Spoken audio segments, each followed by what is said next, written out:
দেখেন আমার মা কল দিছে, বাজে কয়টা? 1:30। বউ আছে, দেই নাই। বউ আছে, দেই নাই।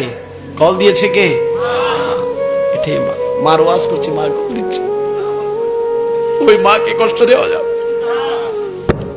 1:30-2টা বাজে, দুনিয়ার সবাই ঘুমাইলো, সন্তানের জন্য মা ঘুমায়? যে সন্তানটা তো আমার পেট থেকে বের হয়েছে, যার পেট থেকে বের হয়েছে সে জানে কত কষ্ট। সুতরাং দুনিয়ার জমিনে মা বাবাকে কষ্ট দেওয়া যাবে? এ বাবা মাকে মারে, এটা তো কল্পনার মধ্যে আসে না। কিভাবে সম্ভব বাবা? বয়ান করতে এসেছি, ওয়াজ করতে এসেছি, খোদার কসম মার কপালটাতে চুমু দিয়ে এসেছি,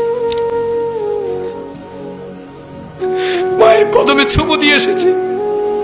যে মা খেয়ে না খেয়ে শীত বর্ষা গরম সবকিছু ত্যাগ করে আমার আপনাকে দুনিয়ার আলো দেখিয়েছে।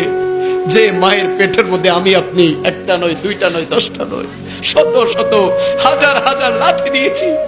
ওই মা লাথি সহ্য করেছে।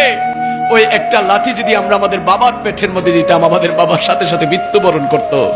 কিন্তু ওই জনম দুঃখিনী মা শত লাথি সহ্য করে বলেছে, আমার জাদুমণি, আমার সোনামণি যখন দুনিয়ার জমিনে আসে, ওই সোনামণির চেহারা দেখার সাথে সাথে আমি মা আমার সকল দুঃখ কষ্ট যন্ত্রণা মুহূর্তে ভুলে যাই। জুড়ে বলেছি